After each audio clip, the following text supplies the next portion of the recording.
এখন মশিউর ভাইকে বলবো। রফিক ভাই, আমরা সেই আমাদের মেন্টরের কাছেই যাব। মোশাররফ ভাই রেডি আছেন? আপনি নাম ঘোষণা দিন। ধন্যবাদ, ধন্যবাদ। আসলে এই নরল্যান্ড ফ্যামিলি হারমোনি ইউনিয়ন যার মাধ্যমে আমরা পাইছি, আসলে দুইজন মেন্টর, যদি তাদের জন্ম না হয়তো বাংলাদেশে, তাইলে আজকে হয়তো আমরা এই নরল্যান্ডকে পাইতাম না। তাদের যে কষ্ট, মানে তাদের যে ত্যাগ, আমি নিজের চোখে শুরুতে দেখেছি। আসলে এটা বলে শেষ করা যাবে না। আমিও তো মনে করেন মানে সিরিয়াসলি কথাও বলতে পারি না, আমি অত বড় মাপের লিডারও না, তবে ইচ্ছা শক্তিটা এত বড় যে আমি অনেক অনেক দূরে যাব, এতে কোনো সন্দেহ নাই। এটার জন্য যেটা দরকার সততা 100% আছে, এটাতে কোনো ভুল নাই।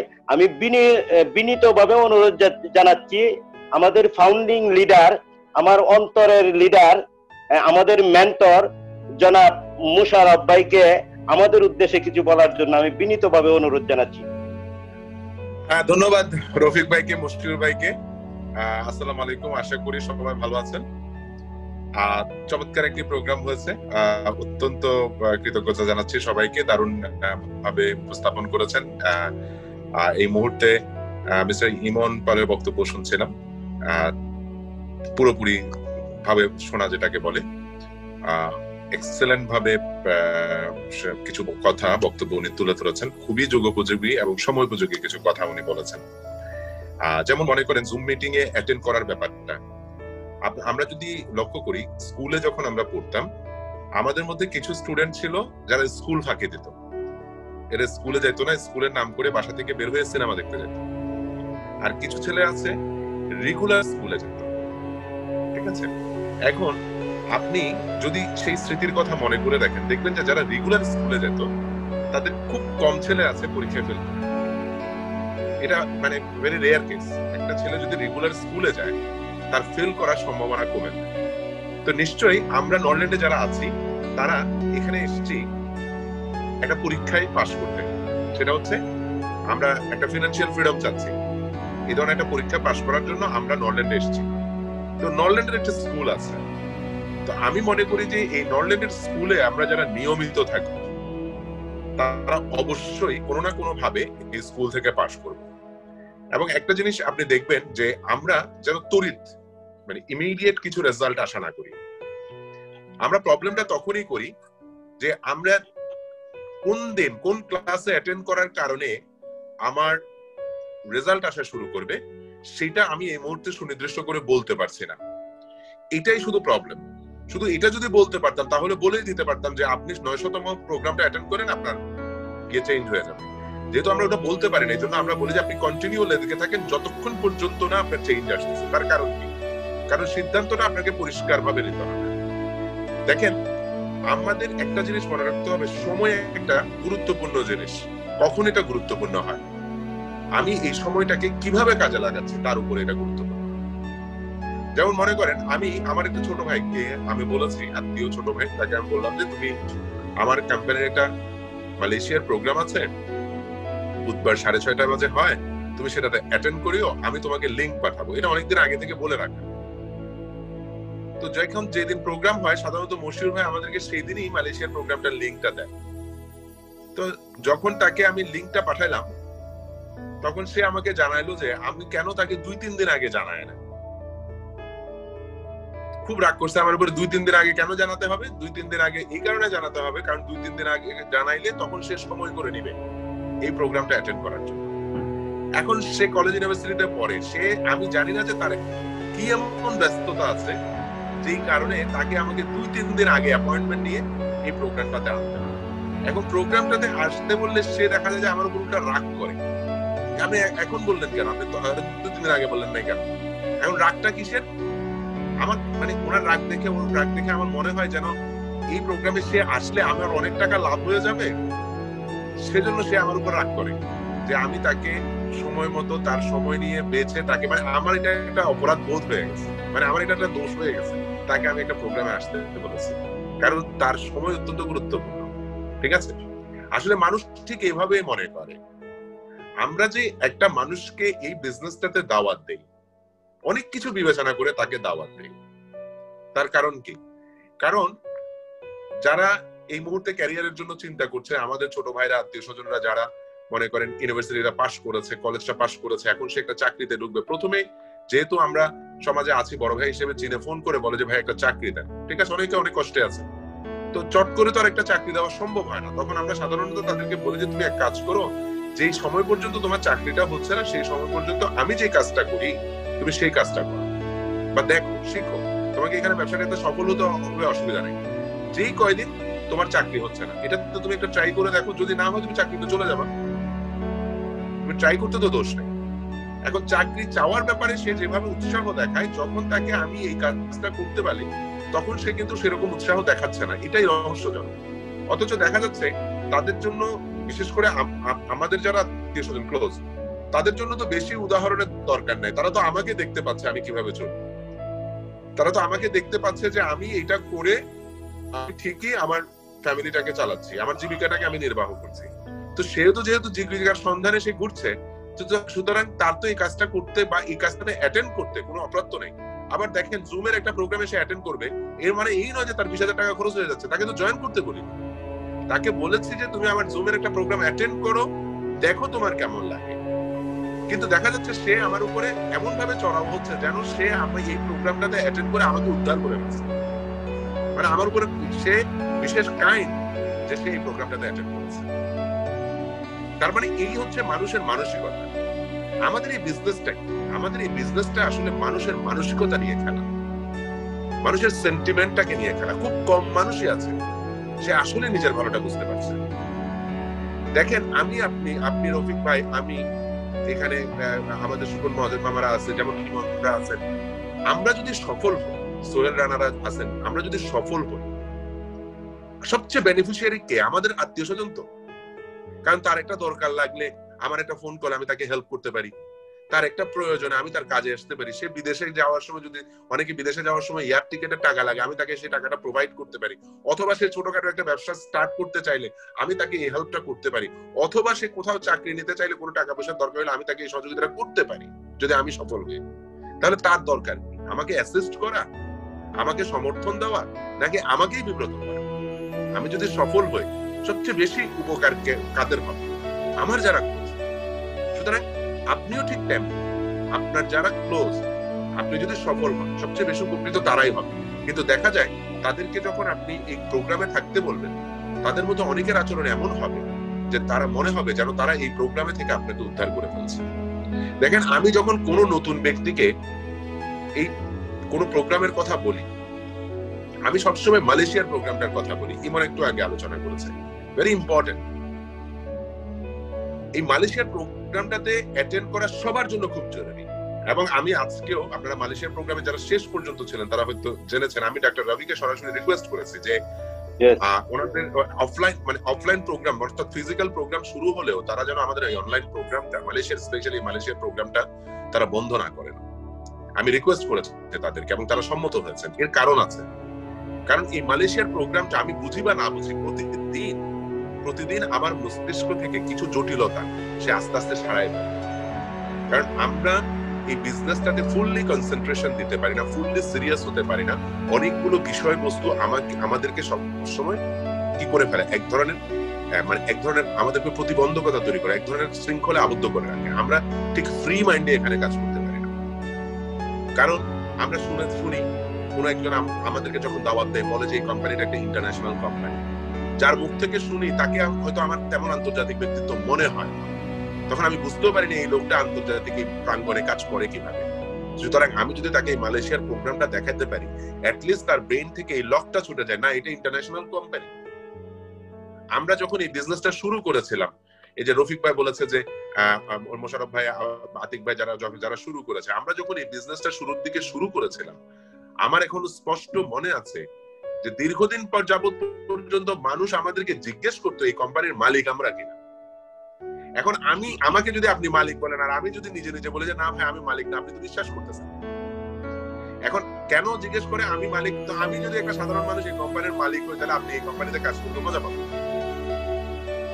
এখন এই মালয়েশিয়ার প্রোগ্রামটা আমাকে কি সুবিধা করেছে? এই মালয়েশিয়ার প্রোগ্রামটা আমাকে এই সুবিধাটা করেছে, অন্তত আমার সাথে যে লোকগুলো চলে, যারা আমাদের টিম মেম্বার, যারা আমাদের টিম অ্যাসোসিয়েটস, তারা বুঝতে পারতেছে যে না, এই কোম্পানির মালিক আমরা না, এই কোম্পানির মালিক অন্য কেউ, আন্তর্জাতিক কোম্পানি এটা। তখন সে একটা আশ্বস্ত হয়, না আন্তর্জাতিক কোম্পানিতে কাজ করছে। এই জন্য মালয়েশিয়ার প্রোগ্রামটা খুবই গুরুত্বপূর্ণ। আমি জানি যে আমাদের অনেকেই ইংরেজি বুঝি না, বোঝার দরকার নেই। কিছু জিনিস তো কমন আছে, কারণ বডি ল্যাঙ্গুয়েজ তো বোঝা যায়। কিছু জিনিস কমন আছে, তারা যে প্রোডাক্টটার কথা বলে সেই প্রোডাক্টটা আমি ব্যবহার করি। এতে কি হয়? এতে আমার বুঝতে সুবিধা হয় এটি একটা আন্তর্জাতিক পণ্য, এটা যেন তেন পণ্য না। আমি যখন ওই মালয়েশিয়ার লোকগুলোকে এখানে কাজ করতে দেখি, তখন আমার ব্রেইনে এটা সেট আপ হয় যে না, এই ধরনের উঁচু মাপের লোকরা, ডাক্তার রবি তিনি একটা বই লিখেছেন, যে বইটা অ্যামাজন বেস্ট সেলিং অ্যাওয়ার্ড পেয়েছে, এই ধরনের একজন লেখক উনি। আমার পরিচিত কয়জন লেখক আছে যারা অ্যামাজনে বেস্ট সেলিং বই হিসেবে, বেস্ট সেলিং বুক হিসেবে পরিচিত, তার বইটা বিক্রি হয়েছে, এরকম কয়জন মানুষকে আমি চিনি। সেই লোকটার কাছে যেতে পারি আমি এই প্রোগ্রামের মাধ্যমে। এই লোকটা আমাদেরকে চিনতেছে এই প্রোগ্রামের মাধ্যমে, নাম ধরে চিনতেছে এই প্রোগ্রামের মাধ্যমে। সে বাংলাদেশে আসছে, আমার সাথে বন্ধুত্ব করতে চাচ্ছে। আপনি মালয়েশিয়া গেলে সে আপনার সাথে বন্ধুত্ব করতে চাচ্ছে। তাহলে আমি আস্তে আস্তে তার ভিতরে চলতে চলতে, তার সাথে চলতে চলতে আমি আমার লেভেলটাকে তার পর্যন্ত নিয়ে যেতে পারতেছি। এটাও তো আমার জন্য বিশাল একটা ব্যাপার। সুতরাং এই মালয়েশিয়ার প্রোগ্রামটা আমরা কয়জন লোক সিরিয়াসলি এটাতে অ্যাটেন্ড করি? ইংরেজি বোঝার দরকার নাই তো, কারণ ডিটক্স তো বাংলায়, জিআই ভাইটাল তো বাংলায়। মালয়েশিয়ানরাও জিআই ভাইটালকে জিআই ভাইটাল বলে, আমরাও জিআই ভাইটালকে জিআই ভাইটাল বলি।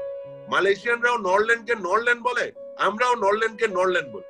মালয়েশিয়ানরা ডিটক্সকে ডিটক্স বলে, আমরাও ডিটক্সকে ডিটক্স বলি।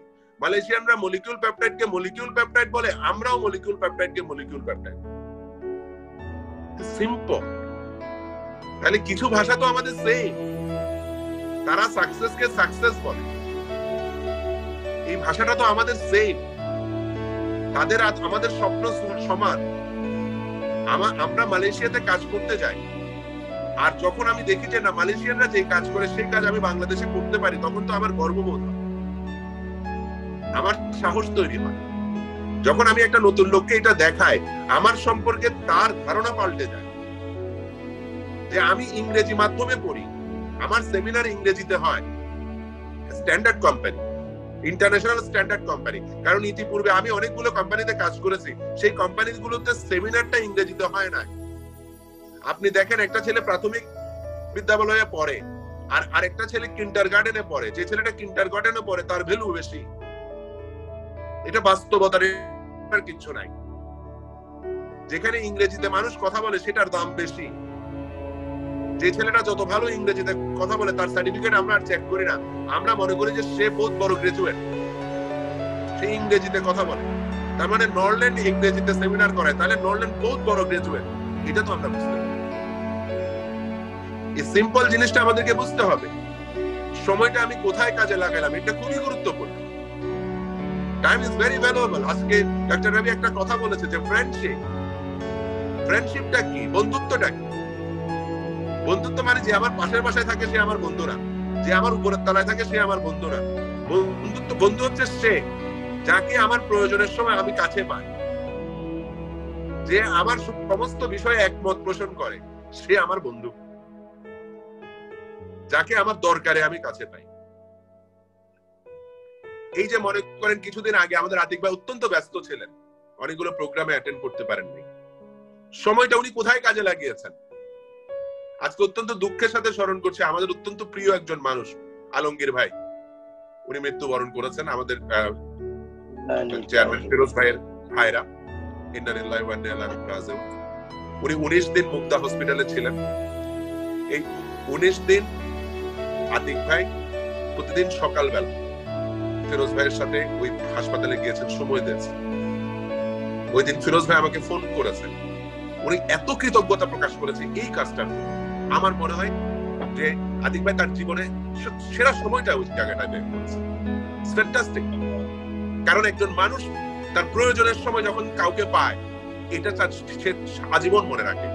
এটা কৃতজ্ঞতা, এটাই হচ্ছে ফ্রেন্ডশিপ। আমার দরকারের সময় যদি আমি আপনাকে কাছে পাই, উনি যেইভাবে কৃতজ্ঞতা প্রকাশ করেছেন, আমার মনে হচ্ছিল যে আমি কেন থাকতে পারলাম ওই সময়টা, তো ওই জায়গাটাতে। এটা হচ্ছে সময়, ইটস ভেরি ইম্পর্টেন্ট। ইমন পাল একটা চমৎকার কথা বলেছেন, অতি আবেগে আমরা নামটা পর্যন্ত সঠিকভাবে উচ্চারণ করতেছি না। নরল্যান্ড ফ্যামিলি হারমোনিয়াম কি? Is it? এটা নিয়ে আমরা যদি আমাদের কোম্পানিটাকে কারো সামনে উপস্থাপন করি, এটা কি যথাযোগ্য হবে? আসলে কি আমরা আমাদের কোম্পানিকে প্রেজেন্ট করতেছি না? আজকে কেন অনেকে আমাদেরকে ছোট চোখে দেখে? কারণ আমরা আমাদেরকে প্রেজেন্ট করতে পারি। অত্যন্ত আবেগে কথাবার্তা বলে ফেলি। কিছুদিন আগে একজন আমাকে ইন্ট্রোডিউস করে দিচ্ছে, আমি নাকি অক্সফোর্ড থেকে, সরি আমি অস্ট্রেলিয়া থেকে পাস করেছি। ওয়াই? আমি অস্ট্রেলিয়া থেকে পাস করতে যাবো কেন? ফ্যামিলি হারমোনি ইউনিয়ন কেন হারমোনিয়াম হবে? আমরা একজন আরেকজনকে কেন চিনবো না? আমি অস্ট্রেলিয়া থেকে না পাস না করার কারণে আমি কি কিছু জানি না? আমার সবচেয়ে বড় যোগ্যতাটা কি? আমার সবচেয়ে বড় যোগ্যতাটা আমি প্রতিদিন চেষ্টা করি প্রত্যেকটা প্রোগ্রামে, নরল্যান্ডের প্রত্যেকটা প্রোগ্রামে থাকতে। কারণ কি জানেন? যেমন আজকে আমাকে এই প্রোগ্রামে রফিক ভাই দাওয়াত দিয়েছেন কিছু বলার জন্য। এখন আমি যখন বলতে যাব, সাধারণত আমরা 30 দিনে 30টা প্রোগ্রাম করি। 30 দিন আমাকে কথা বলতে হয় এবং এই 30 দিনে 90% মানুষ সিমিলার মানুষ থাকে, একই মানুষ থাকে। এখন আমি যদি প্রতিদিন একই কথা বলি, এই 90% লোকরা বিরক্ত হবে না? আমার কথা শুনবে? তো এটা তো আমার একটা দায়িত্ব বলে।